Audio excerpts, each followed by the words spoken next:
name is Kristen Diehl. I'm your child's Music Production 1 instructor.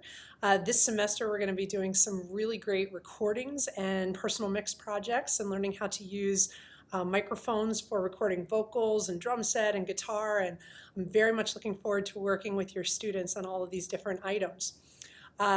That's a basic overview of the course. Schoology is a great resource for what we are currently covering and what we will be covering as class unfolds. I'll demonstrate that here in just a little bit. Regarding grades for your students, when they turn things in, typically during class, I work through their projects, giving them comments and feedback, both positive and constructive. Most of our projects rely on a rubric so that they can see exactly which components are graded for how many points, so that they understand both the great things that they're doing and also the things that they could do a little bit better on the next project.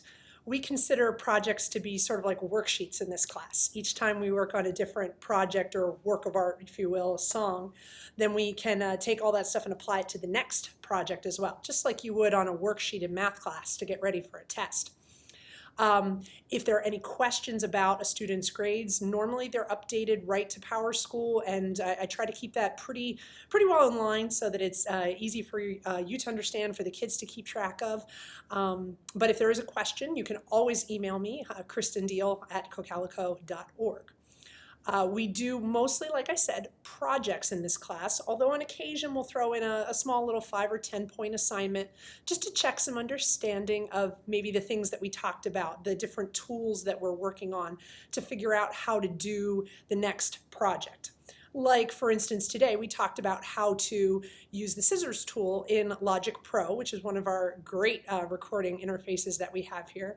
It's very similar to GarageBand. Well, actually, they're slightly similar. But for the most part, Logic Pro is the professional grade recording software that the students are now using. Anyway, we learned how to use the scissors tool today. So we just had a small 15-point assignment, learning how to record yourself saying a sentence, chopping up that sentence into individual words, and then reordering them. It's a great way to learn some editing techniques and to use the tools in the big scary Logic Pro window that is now new to your students. As far as classroom expectations go, you see the classroom behind me, and you see that each student has their own computer station. They are aware that it is their job to keep their area clean and to take care of the materials that they are able to use. We have microphones, cables, interfaces, instruments, all sorts of things that are open for them to use, and we go over the care of those materials as we get them out. So students will not have the ability to access Logic on their laptops at home. So if a student would be out for a short period of time or an extended period of time, I hope not, please contact me, let me know so that we can make some arrangements for them to maybe get one of our take-home laptops with Logic Pro on it so that they can stay caught up in class. As far as rules go, taking care of the equipment and being respectful with one another, which brings me to how we start every single one of our classes.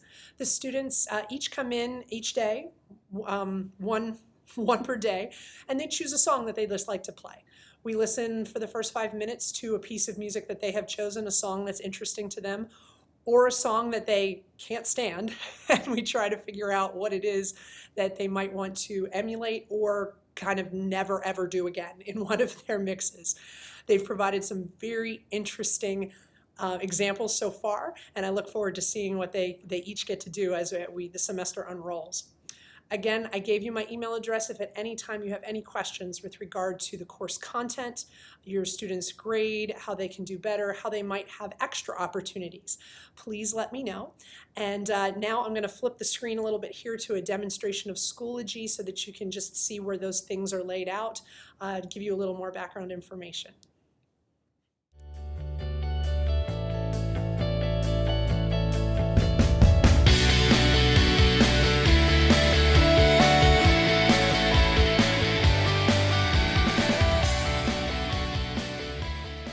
Here is our Schoology course. You can see that the students have a discussion where they can upload current versions of whatever it is they're working on so that other students can take a listen and offer some constructive and positive feedback. As we have noticed, the walking across the room and grabbing a set of headphones also works. So a little old school, but still pretty good. Each week or two, I kind of date the folders based on where the different assignment materials are so that students can find not only the assignments but also other resources that will help them complete the assignment. I do try to focus their attention very much on the assignment calendar over on the right, because then they can keep track of what is due on each day, what will be upcoming and due, what has been due. As you click on the assignment, like the scissors assignment that I mentioned, you can see the details for how to complete the assignment, some graphics to assist in using the software, and then ultimately the rubric is at the bottom when you actually view the assignment itself.